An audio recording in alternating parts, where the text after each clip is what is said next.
Good morning students. आज हम पढ़ेंगे व्हाट इज़ सूफीज़म। इससे पहले हमने जो टॉपिक करे थे, जिसमें हमने जो वेरियस जो सिख मूवमेंट्स अलग अलग जगहों पर सदर्न पार्ट नॉर्दर्न पार्ट में जो वेरियस ग्रुप्स जो हिंदुज़म को फॉलो कर रहे थे, उनके अपने अपने अलग अलग डेफिनेशन थी। किसी सेंट का ये मानना था कि अगर आप ह्यूमन काइंड की सेवा, यानी कि इंसानों की सेवा करोगे, उसी से आपको मोक्ष मिल जाएगा। और कुछ का ऐसा कहना था कि अगर आप भक्ति में लीन रहेंगे, भगवान की भक्ति में लीन होंगे, तो आपको मोक्ष मिलेगा। सबके अपने अपने राय थे। ओके, उसी दौरान इंडिया में सूफीज़म भी प्रीच हुआ। Okay, Sufism an Islamic belief system and practice of worship. Sufi saints share many similarities with bhakti saints as they do not believe in elaborate ritual. अब सूफीज़म जो है वो इस्लामिक रिलीजन्स से belong करता है। ये भी एक तरीके की मतलब भगवान की आराधना करने का, वर्शिप करने का तरीका होता है। सूफीज़ में भी यही होता है।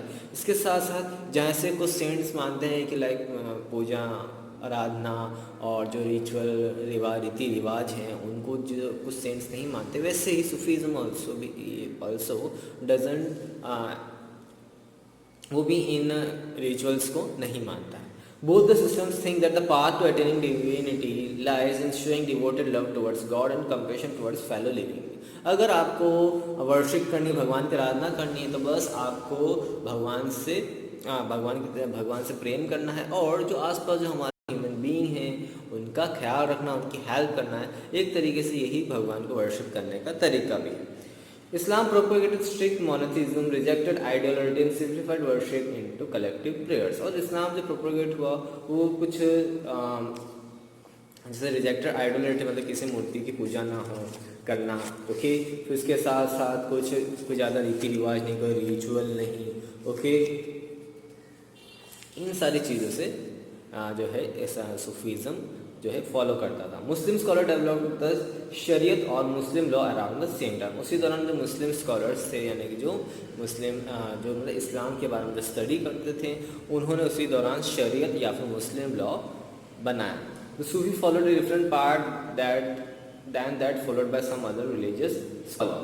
और जो सूफी सेंट थे वो कोई डिफरेंट पाथ फॉलो करते थे। Okay, They felt in immense love for God and sought to be united with the supreme power with a total disregard for worldly comforts. और उनका ये मानना था कि कोई भी जो हमारे जो कंफर्ट के लिए जो हम हमारी लाइफ चलाते हैं, जैसे कि हमारे पास पैसा होना चाहिए, हमारे पास जो भी चीज़ें उस समय जो भी चीज़ें होनी चाहिए, लाइक खेती बाड़ी, आपके पास घोड़े गाय, ये सब हमारे वर्ल्डली कंफर्ट्स, अपने लाइफस्टाइल को इजी बनाने के लिए हमारे वर्ल्डली कंफर्ट्स है, इनका त्याग करना चाहिए। केवल एक नॉर्मल लाइफ जीनी चाहिए, अपने आसपास के लोगों को खुश रखना चाहिए, और गॉड से डर के प्रेयर नहीं करनी चाहिए, जस्ट एज अ जैसे कि हम अपने किसी माता पिता से बात कर रहे हैं, या फिर just devoting themselves to God, बिना किसी लालच के कि हम इसे प्रेयर करें तो हमारे साथ अच्छा होगा। ये सब इनका इंटेंशन रहता था सूफीज़म को जब प्रोपोगेट करते थे जो सूफी cents.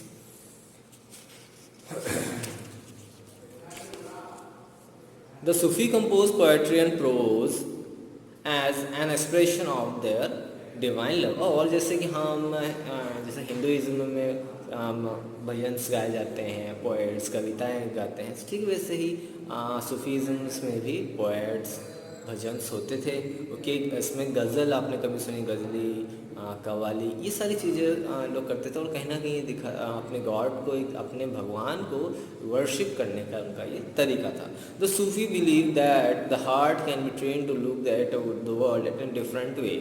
For the purpose of training the heart they use जिक्र, चांटिंग ऑफ ए नेम और a sacred formula, contemplation, sama, singing, raqs, dancing, discussion of parables and breath control under the guidance of peer and spiritual guide. अब Sufism जैसे like हमारे यहाँ जो cents होते हैं तो हम उनको संत के नाम से जानते हैं, ठीक वैसे ही सूफीज़म के जो सेंट होते हैं उनको पीर के नाम से जाना जाता था। उनका काम होता था लोगों तक मैसेज पहुंचाना कि कैसे भगवान मतलब उनके गॉड की आराधना करना है, और उसमें वो कुछ जिक्र करते थे, मतलब भगवान का नाम लेना, जाप करना। उसके अलावा समा करना मीन सिंगिंग, पोएट्स को जो पोइट्री होती है उनको सिंग करके, उनको गा कर आप भगवान की आराधना कर सकते हैं। यू कैन इनफैक्ट रक्स जो उनका था, डांस के थ्रू भी आप भगवान की पूजा कर सकते हैं, आराधना कर सकते हैं। Every spiritual guide followed his own style of instruction, और जितने भी स्पिरिचुअल गाइड थे, अलग अलग जो पीर थे, उनके पीर बाबा होते हैं, उनके सबके अपने अपने आइडल्स होते थे, अपने अपने तरीका, अपना तरीका होता था कैसे सूफीज़्म को प्रोपोगेट करना। ओके, जो कि थोड़ा बहुत डिफरेंट है, ज़्यादा डिफरेंस है थोड़ा बहुत। This led to the emergence of silsilas, a genealogy of Sufi teacher, और इसी की वजह से सिलसिलाज बनने लगे, एक ऐसी जनरलॉजी जहाँ पे जो सूफी टीचर्स सिखाते हैं लोगों को कि आपको किस तरीके से भगवान की वर्शिपनेस करनी है। ओके, द चिश्ती सिलसिला वॉज इन्फ्लुएंशियल और टीचर्स लाइक ख्वाजा मोहिउद्दीन चिश्ती, कुछ ऐसे टीचर्स जो फेमस जो टीचर्स थे, उसमें एक टीचर से ख्वाजा मोइनुद्दीन चिश्ती ऑफ अजमेर, कुतुबुद्दीन बख्तियार काकी दिल्ली के थे वो, बाबा फरीद पंजाब के थे, ख्वाजा निज़ामुद्दीन औलिया दिल्ली के थे, एंड वंदनावाज गिसुरदराज ऑफ गुलबर। ये सिर्फ फेमस सूफी टीचर्स होते थे जो कि वेरियस जो उनके फॉलोअर्स होते थे उनको टीच करना, जो स्कूल्स होते थे वहाँ ये लोग टीच करते थे, जो उनके जो बच्चे जब आते थे वहाँ पे रिलीजियस टीचिंग ये सारे टीचर्स देते थे।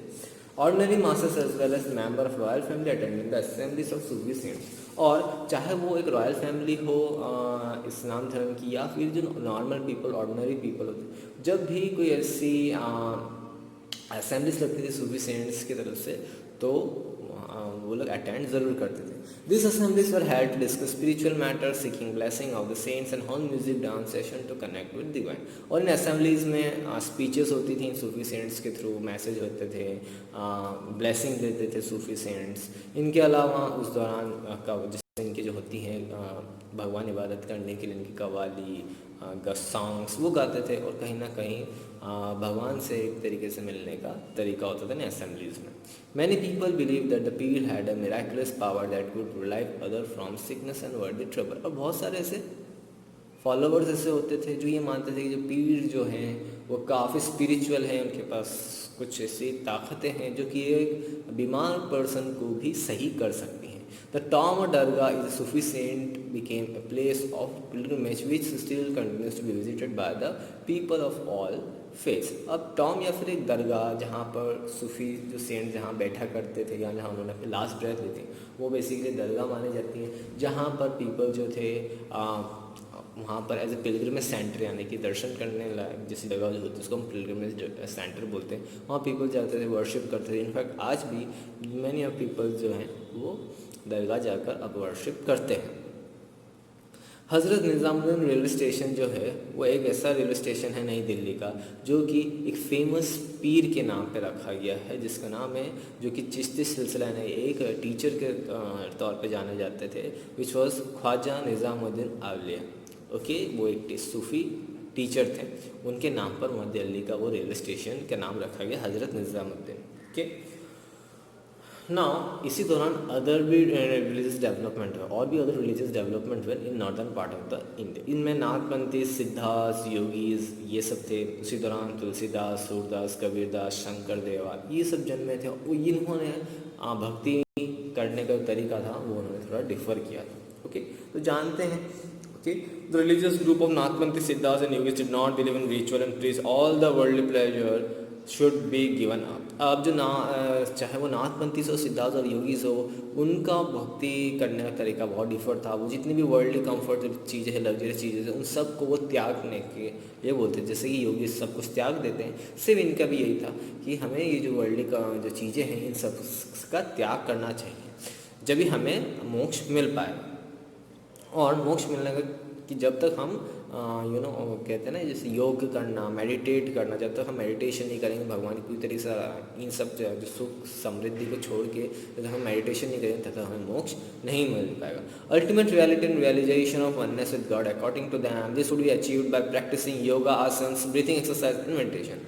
और भगवान से अगर मिलना मोक्ष पाना है तो हमें योगास करने पड़ेंगे, मेडिटेशन करना पड़ेगा, एक्सरसाइज करनी पड़ेगी, तभी हम भगवान से कनेक्ट हो पाएंगे। ओके, और उनका ये भी मानना था कि इसके लिए इंटेंस ट्रेनिंग चाहिए, बॉडी का कंट्रोल होना चाहिए, दिमाग का कंट्रोल, माइंड का कंट्रोल होना चाहिए। जैसे लाइक माइंड का कंट्रोल होना है यहाँ पे इन द सेंस लाइक आपको बारिश से, ठंड से, गर्मी से कोई फ़र्क नहीं पड़ना चाहिए। ओके, ये इसको यहाँ पे होता है माइंड कंट्रोल करना, बॉडी को कंट्रोल करना, ये सारा त्याग करके तभी एक जैसे एक सन्यासी के तौर पे आप रहोगे तो ही आपको भगवान मतलब आप भगवान से कनेक्ट हो सकते हैं।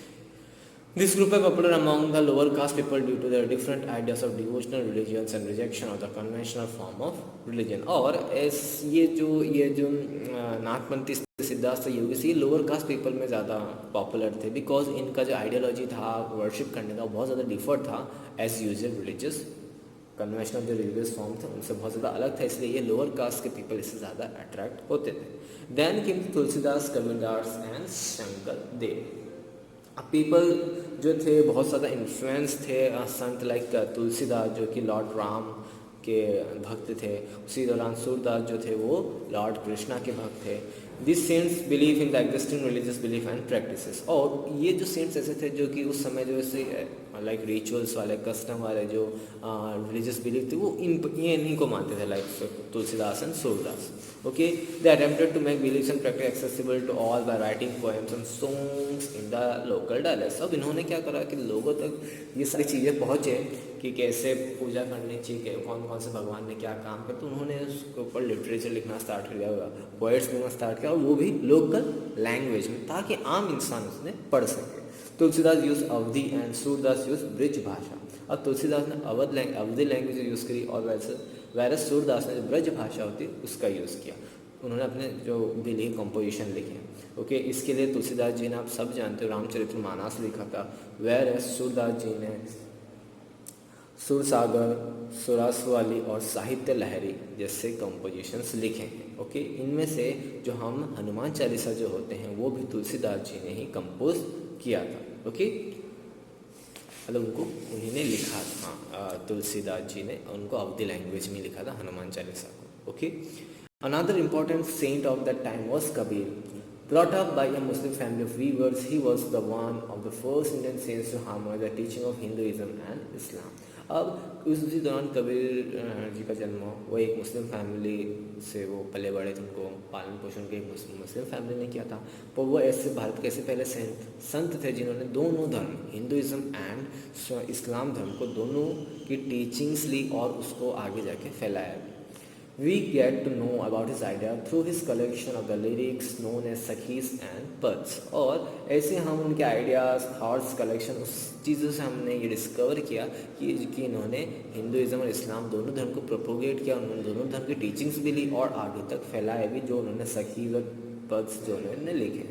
ओके, उनकी जो टीचिंग्स है आज भी बहुत सारी अदर जो बुक्स हैं उन्हें पाया जाता है। उन्हीं में से तो होली जो बुक है सिख धर्म की जो कि गुरु ग्रंथ साहिब है, उनमें भी उनके वर्सेस, उनके पोएट्स, उनके सखीज पद्स उसमें मेंशन किए गए हैं। इनके अलावा पंचवाणी और विजक में भी उनके जो सखीज हैं पद्स हैं वो उनमें लिए गए हैं। Okay, unlike Tulsidas and Surdas, Kabir rejected all forms of Orthodox religion. But लेकिन जैसे कबीरदास और सूरदास जो थे वो जो ट्रेडिशनल रिलीजियस रीति रिवाज वाले जो भक्ति होती थी उसको बिलीव करते थे, बट लेकिन कबीरदास जी ने उन सबको रिजेक्ट कर दिया था। He spoke relentlessly against ritualistic religions that establish the supremacy of one caste over the others। उनका ये मानना था कि कहीं ना कहीं जो ये पुराने रीति रिवाज चल रहे हैं कहीं ना कहीं इसमें एक कास्ट जो हायर कास्ट वाले पीपल होते हैं वही लोग इसकी आराधना कर सकते हैं और उन्हीं को हक है, और वही अपनी जो हायर कास्ट वाले पीपल जो होते हैं वो अपनी सुप्रीमेसी दिखाते हैं to the lower caste of the people. इस वजह से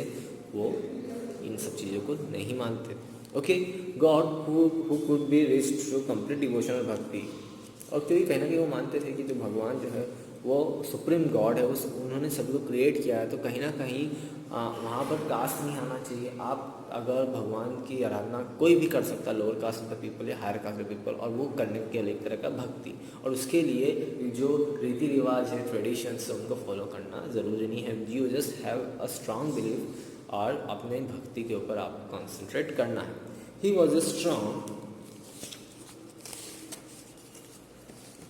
advocate of equality between all human beings in respective of their caste, class और जेंडर। और वो सभी को एक समान मानते हैं, चाहे वो किसी भी क्लास का हो, किसी भी कास्ट का हो, या फिर किसी भी जेंडर का हो। In Assam another group of saint Shankar Dev was born in 15th of century. He was a devotee of Lord Vishnu.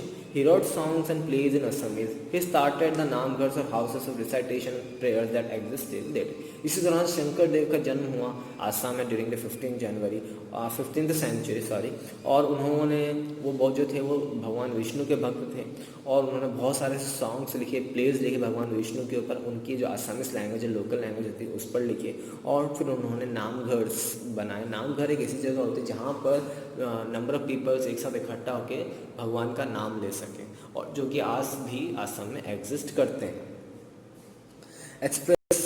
उसके बाद आते हैं Mirabai. Okay, Mirabai was also one of the famous saints या फिर भक्ति मूवमेंट में उनका बहुत बड़ा हाथ रहा है। वो एक राजपूत प्रिंसेस थी, 16th सेंचुरी की बात है। वो एक पोएट और सिंगर दोनों थी और वो अपने गानों के लिए बहुत ज़्यादा जानी जाती थी और वो लॉर्ड कृष्ण की भक्त थी। She become a passionate devotee of lord Krishna at a young age और बहुत ही कम एज में ही वो लॉर्ड कृष्ण की बहुत बड़ी भक्त बन चुकी थी। हालांकि उनकी शादी थी वो एक रॉयल फैमिली में हुई थी जो कि मेवाड़ में है। She became a disciple of Ravidas saint who belong to the caste that is considered as a untouchable. उसी दौरान वो उनके जो गुरु थे वो उनके डिसिपल बने, उनके स्टूडेंट बने जो कि रविदास थे, जो कि एक ऐसे सेंट माने जाते थे जो कि अनटचेबल कैटेगरी से आते थे। सी रोड न्यूमरस सॉन्ग्स और bhajan expressing an intention devotion to lord Krishna. उन्होंने बहुत सारे से भजन्स लिखे, सॉन्ग्स लिखे जिन्होंने उन्होंने लॉर्ड कृष्णा की भक्ति के बारे में जिक्र किया। This was considered unacceptable by her husband and family as it challenge the societal norms. और कहीं ना कहीं उनकी फैमिली को जिनके हस्बैंड थे, जिनके लॉस थे, उनको इस चीज़ को उनको पसंद नहीं थी। Okay, many for songs thwarted the upper caste and gain popularity among the people of Gujarat और राजस्थान। और इनकी जो पॉपुलरिटी है मीराबाई की, ये सबसे ज़्यादा उस समय गुजरात और राजस्थान में सबसे ज़्यादा हुई थी।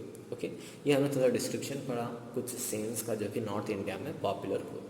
इसके बाद जब नेक्स्ट लेक्चर मिलेंगे तो हम ये पढ़ेंगे कि सिख मूवमेंट कैसे इमर्ज हुआ। Okay, in the north India, ये भी नॉर्थ इंडिया की ही कहानी है। Okay, then how the saints influence the lives of the common people.